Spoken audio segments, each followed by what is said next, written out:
break into the new apex of 2D action. With Azure Striker Gunvolt 3 still on the horizon for 2022, who would have thought we'd be getting another title in the franchise so soon to fill in the gap? Yep, the infamous rival Copen has really proven his blazing fast speed because he's managed to sneak in not one, but now two of his own spin-off games before poor GV can drop his third main entry.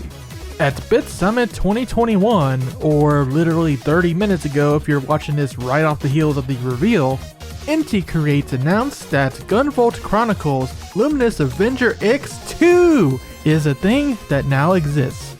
It's dropping on Nintendo Switch, PlayStation 4, PlayStation 5, hey, that's new, Xbox One, both of the Xbox Series consoles, and Steam for PC on January 27th, 2022. Man, 2022 is really going to be the year of Gunvolt between this and Gunvolt 3, isn't it? Oh, and Luminous Avenger X2 is priced at $24.99 US. Yowza, that's a $10 increase over the first game that was only $14.99 US. I suppose this must truly be intended to be Inti's first next-gen title, since this is the first I've seen that is straight up advertised as a PlayStation 5 game. No backwards compatibility here. We'll see some examples later on that will showcase that native next-gen power too. For anyone wanting a physical release, there is one confirmed for Japan and Asia, but physicals for North America and Europe are still to be decided.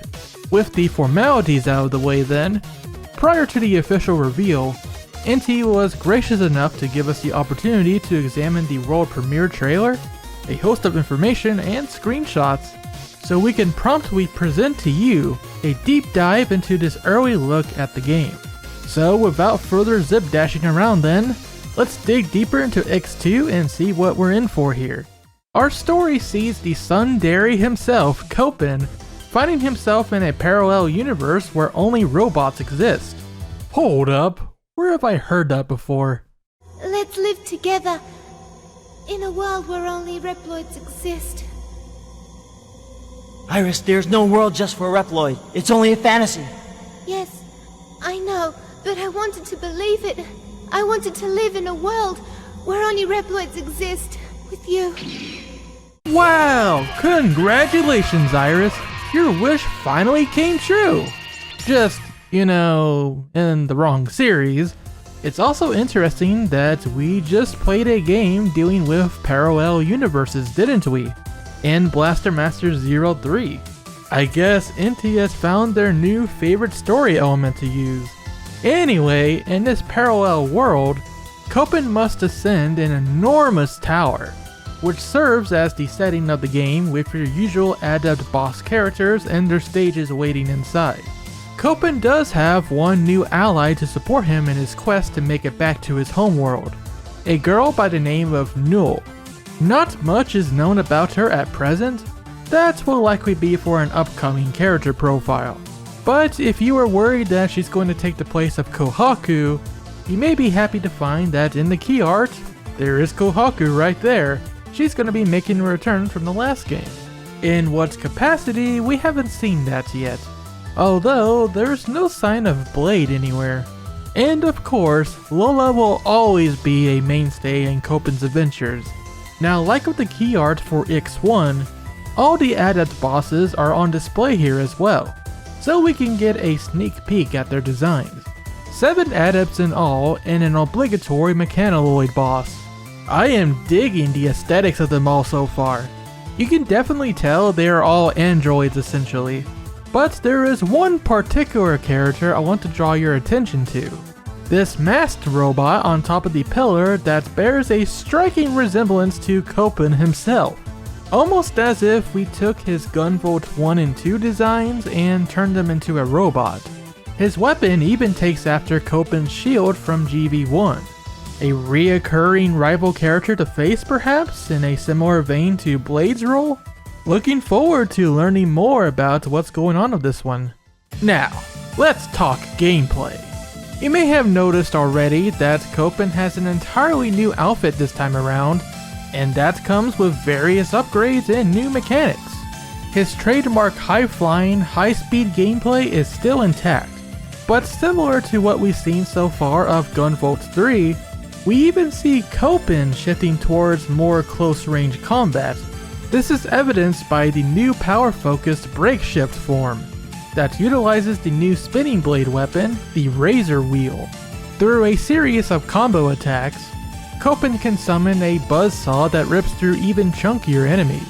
Copen's ground dash is also now capable of pushing enemies and objects away from him.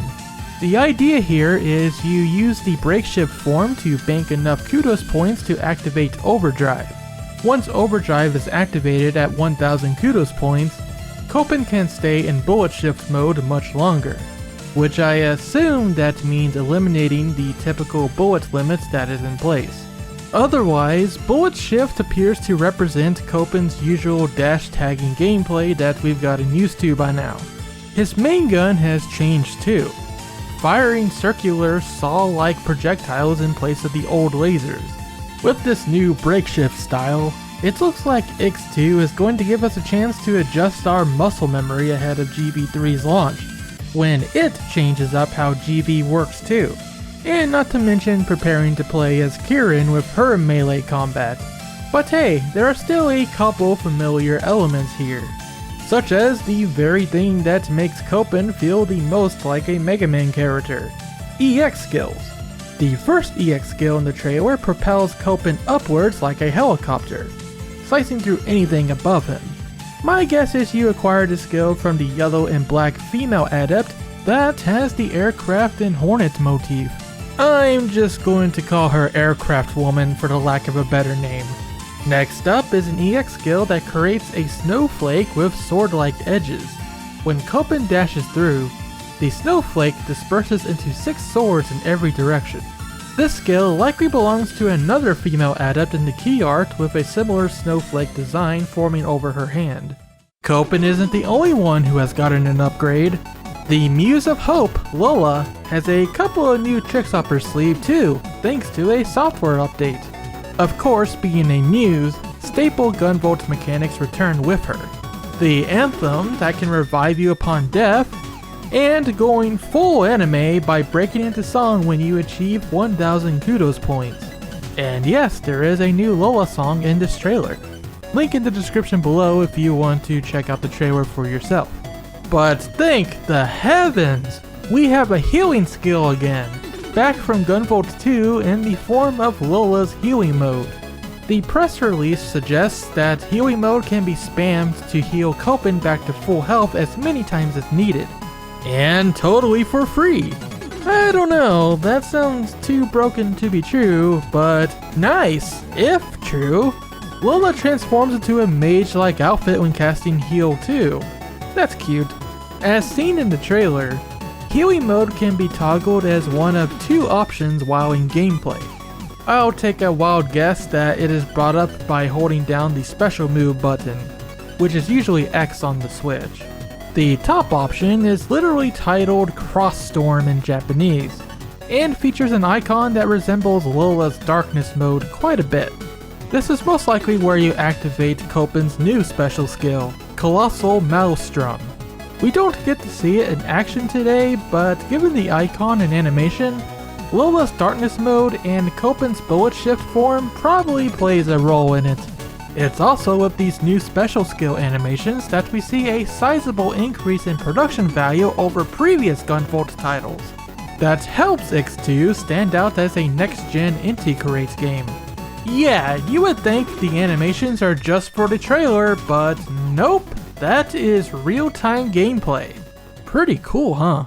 That makes a segue back into a couple of the adept bosses that were briefly shown over the course of the trailer. Let's take a closer look. In the volcano stage, we fight this adept with a tail that throws a single knife with a yellow aura at Copen. It travels across the room slow enough to leave ample time for a counterattack. His special skill is Armageddon Ray.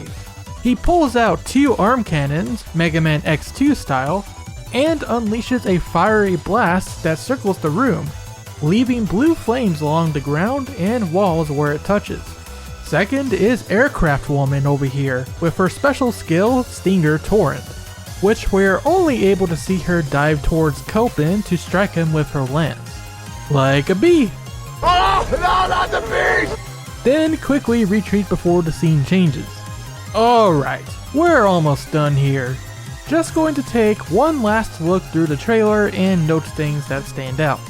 Right off the bat, we have the volcano stage that we've established is where we fight the Armageddon Ray user, complete with a section where you run away from a wall or a floor of lava, which makes my Mega Man ZX Area K nightmares flashback. Copen has to traverse over disappearing platforms with spikes underneath and push blocks out of the way to move forward.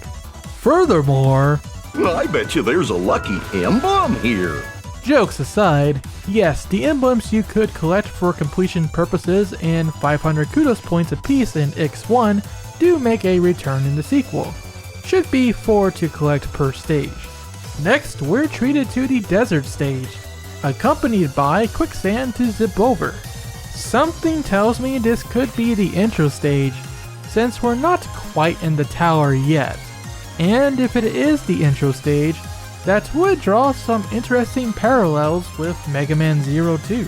The third stage we can identify is a facility with an elevator at the left.